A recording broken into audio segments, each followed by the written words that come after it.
Hello everyone, my name is Unreal Khan, and welcome back, finally, after what seemed to be like 2 weeks, to HOI4 and the Fire Rises mod as the Russian Federation.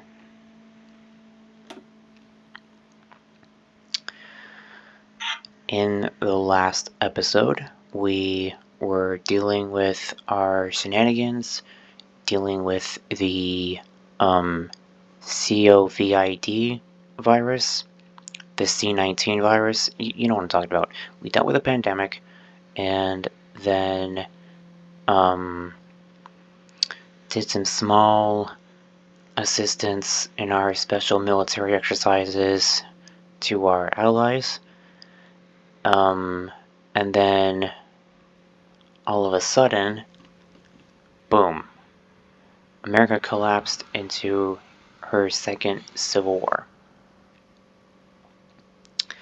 Now you may know something that's a little different compared to what happened here. I have volunteers to Saudi Arabia, even though I believe the conflict already ended in the last episode. Here it's different. Now let me explain. Yes, Libya is orange, not green. I'll explain in a moment. But basically, to give you a short answer, I encountered a glitch in the save file of the previous game, and basically what happened was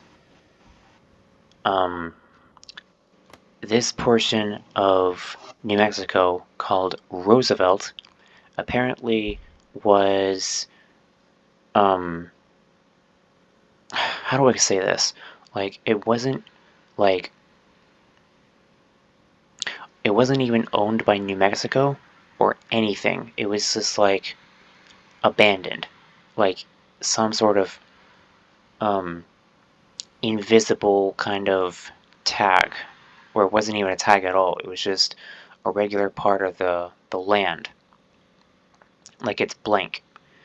Basically, I encountered this glitch before, not just in this mod, but in other gameplay series for HOI4, where you see a blank part of the state.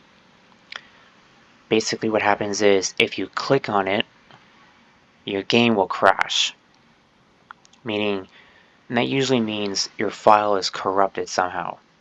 So basically what I had to do, I clicked on it, nothing happened. It was in this part for some reason. I didn't see it anywhere else. I clicked on it, nothing happened, but for safekeeping I decided to delete it to avoid my game crashing. I did a test run on it. Like I said, nothing happened, but I had to delete it to avoid any possible further corruption of that save file. So I had to restart from the beginning, basically. While this unfortunately did set me back to the start of 2020, it helped me revitalize what I should do to start up the game. And at the same time, I was able to take advantage of the conflicts around me. Some I ignored. Yemen, and Saudi Arabia is still in its civil war. I believe in the last episode, the kingdom won. But here, they're still winning. They're still struggling, alongside the Arabian Republic and the Royal Arabian Coalition. Libya, for some reason, they beat Gaddafi's government of Benghazi. So instead of the Jamahira that usually comes about, instead you get the Republic of Libya, which then transitioned to the United Kingdom of Libya.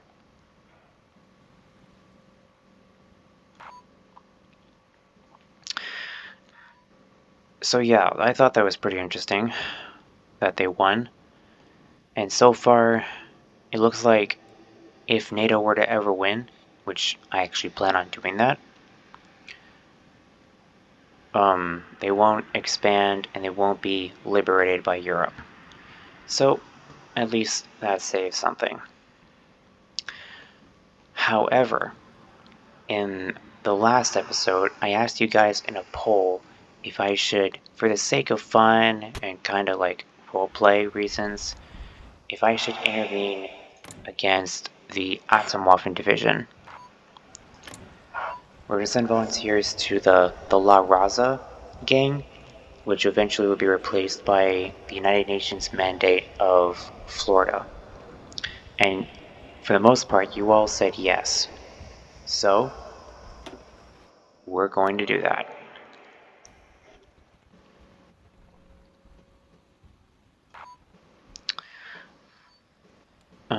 Okay. Just one. Yevkurov will do.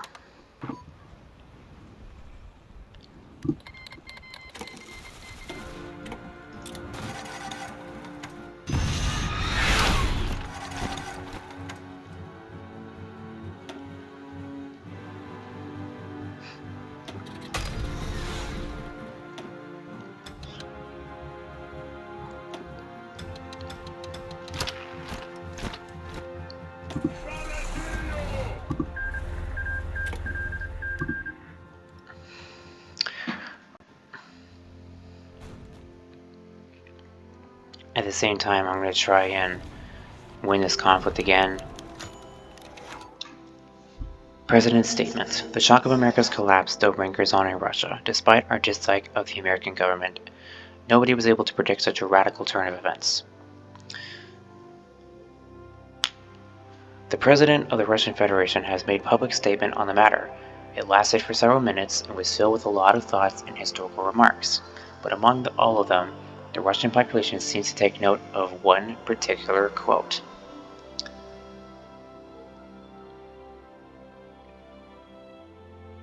I can't help but recall a quote said by the Russian philosopher Ivan Ilyin.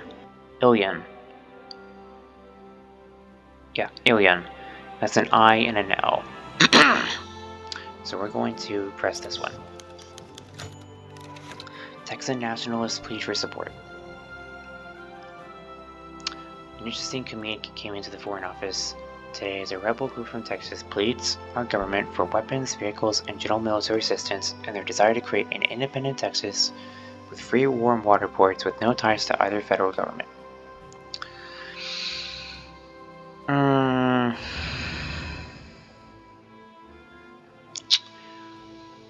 No.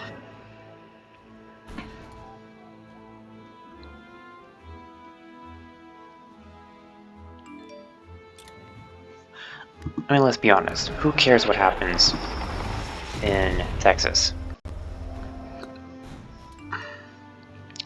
There we go. United Nations secures Miami. So now they're fighting them.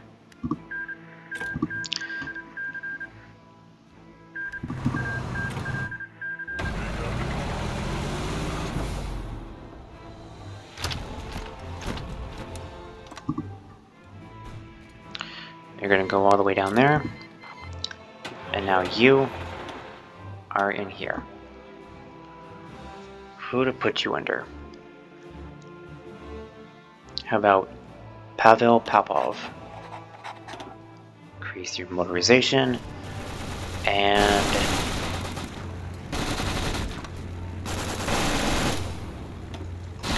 you're going to take this port.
The American dream is now more like an American nightmare. The American government's flirtations with political radicalism and globalist liberalism have led to the fact that America is now a bloody battlefield between the federal government, separatist movements, communist rebels, and far-right militias. The largest megacities, New York, Chicago, Los Angeles, have become an arena of street fighting, where civilians are caught between a rock and an anvil.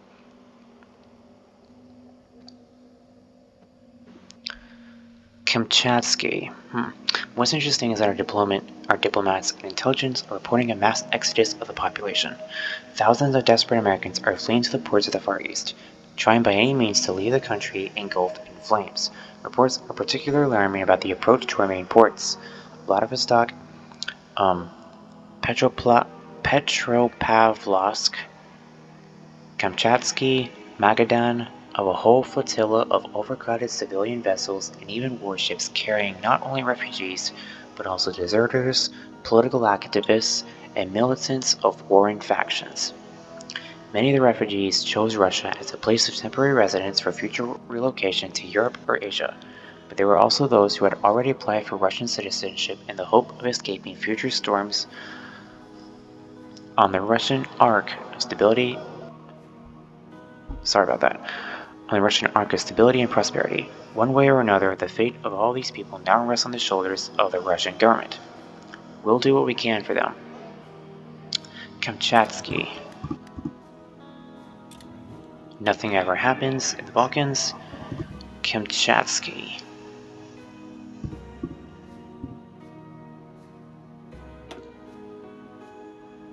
Ooh. Oh, wow.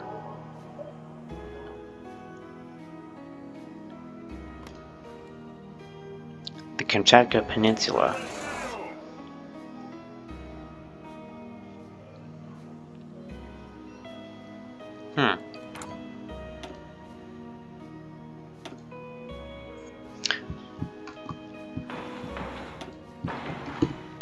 Screw it, why not?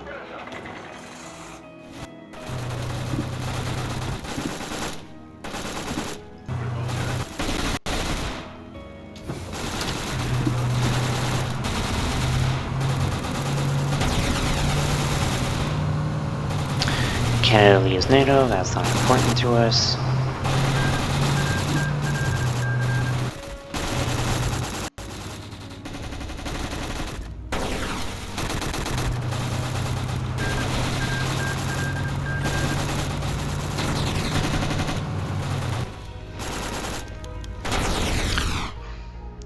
Refugee. Special report from Kamchatsky by Maria Antonova. The picture on the Rossiya 24 TV channel abruptly changed. Instead of a warm and cozy blue studio, the harsh landscapes of Chicago appeared on the screen. A large tent camp was visible behind a dark-haired slender girl in a white jacket with a TV channel logo.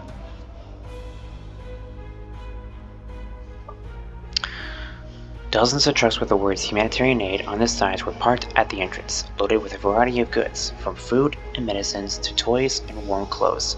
The girl took a deep breath and started reporting. Hundreds of American citizens are currently in temporary housing camps organized by the Russian government under the personal leadership of Mikhail Mishustin. I don't know.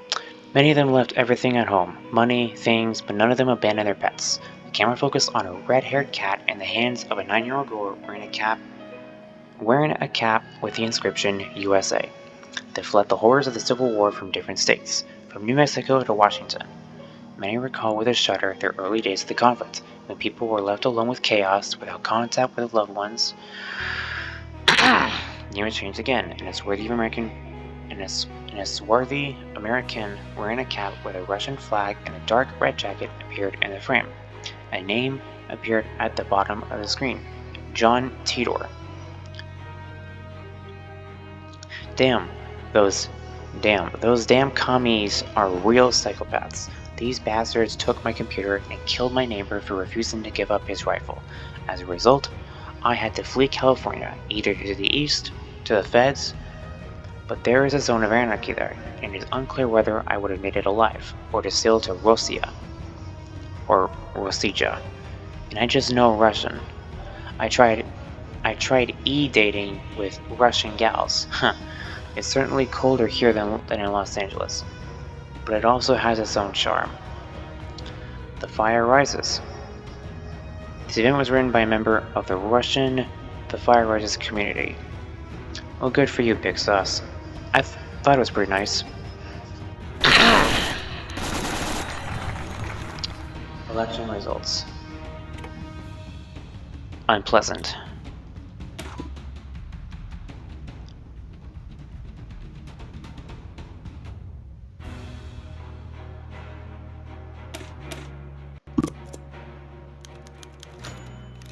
The opportunities in Guinea.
Just relax. The kitchen was stifling with the window wide open, revealing the evening avenue and a mix of spring scents and the faint smell of smoke. Lech sat on the windowsill, a cigarette dangling from his lips, while Maxim slouched at the table across from him. I'm serious, Lech, Maxim said quietly, as if someone might overhear. Something's off. The phone turned itself on. Then I get these weird calls without any sound, like they were checking the line. Lech scoffed. Max, you're getting paranoid. Who are you? You're not some high-profile figure. You're not a journalist, or an opportunist. What makes you think anyone's interested in you?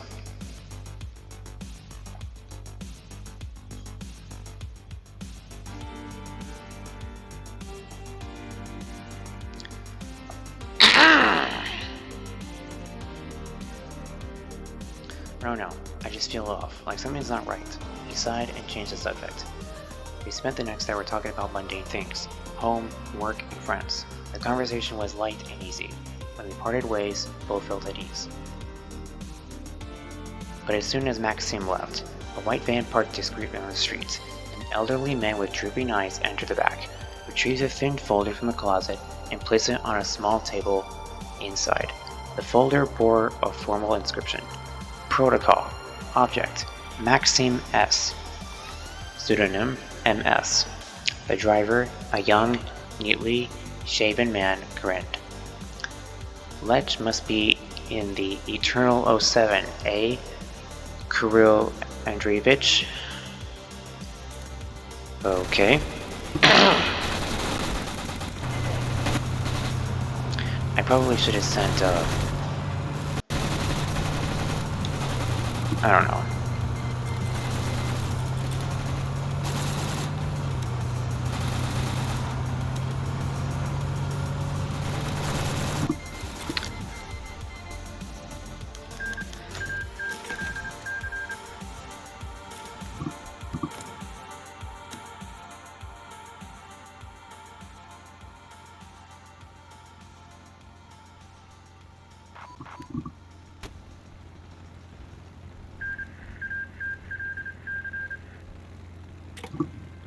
I want to try and quickly send them back as much as I can, so then I could send an armored division to assist them, because the ones I got just sucked.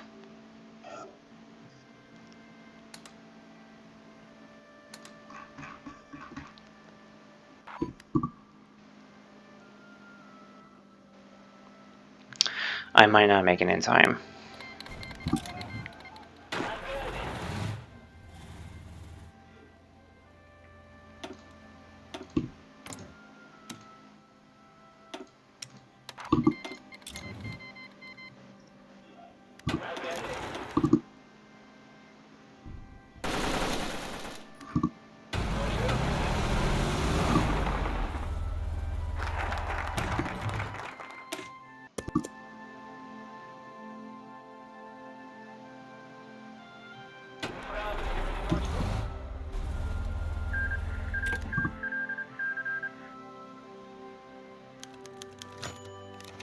Moose. Unpleasant.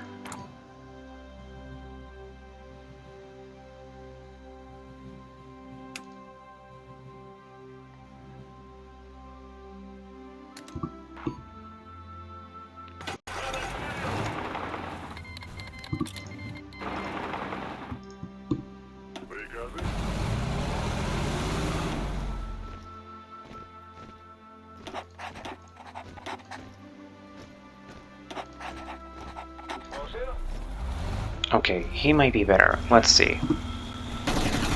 Yes, there we go. That's what I want to see.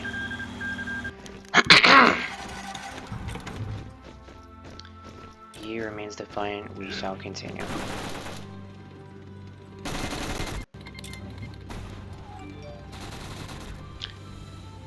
Battle of New York.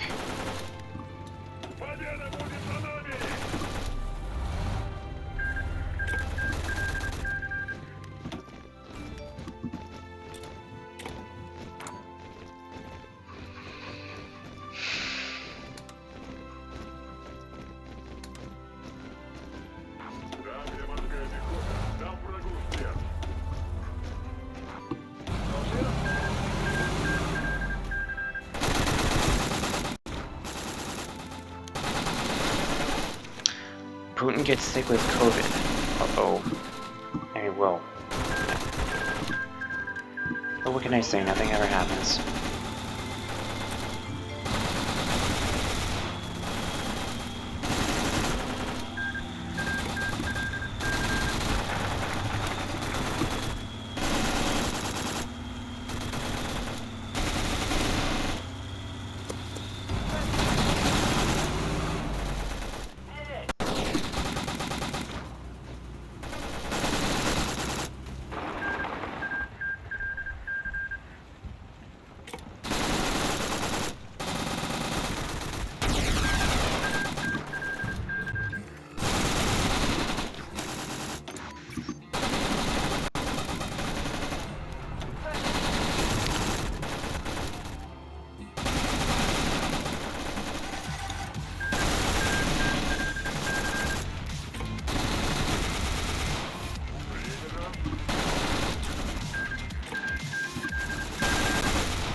The president's condition is worsening. Despite all of his efforts, Putin is only getting worse. The doctors explain their helplessness by the fact,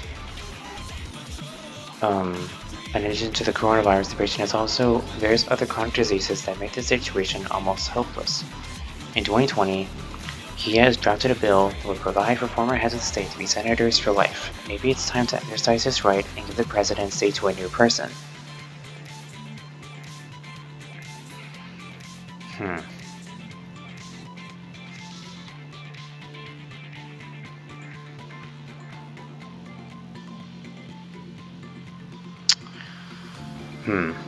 I think it would make more sense if he decides to retire.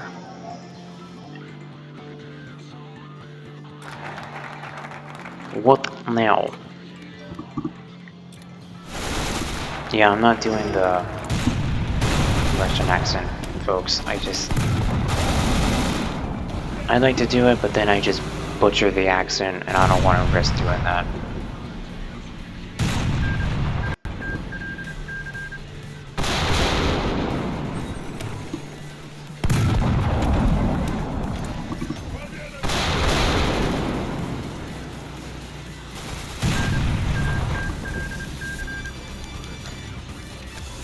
Ukraine withdraws from the Minsk Protocol. Okay.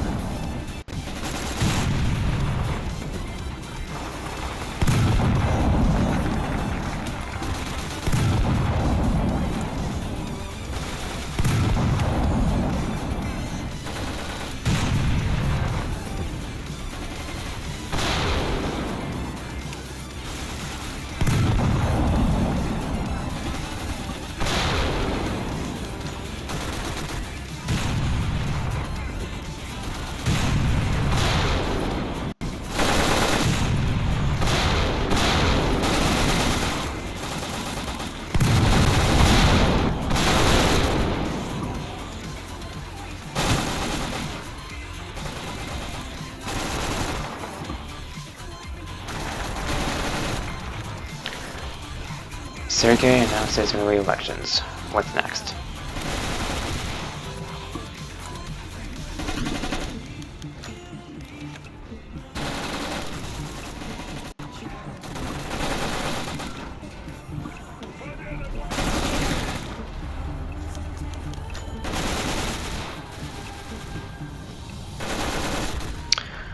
We'll do this.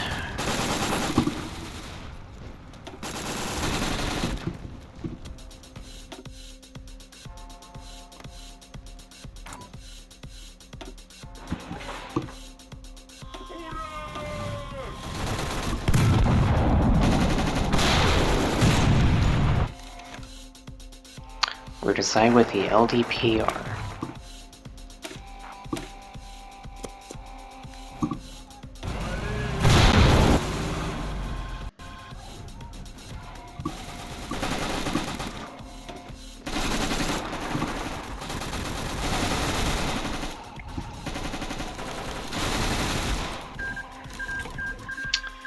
And we lost. Well, we tried.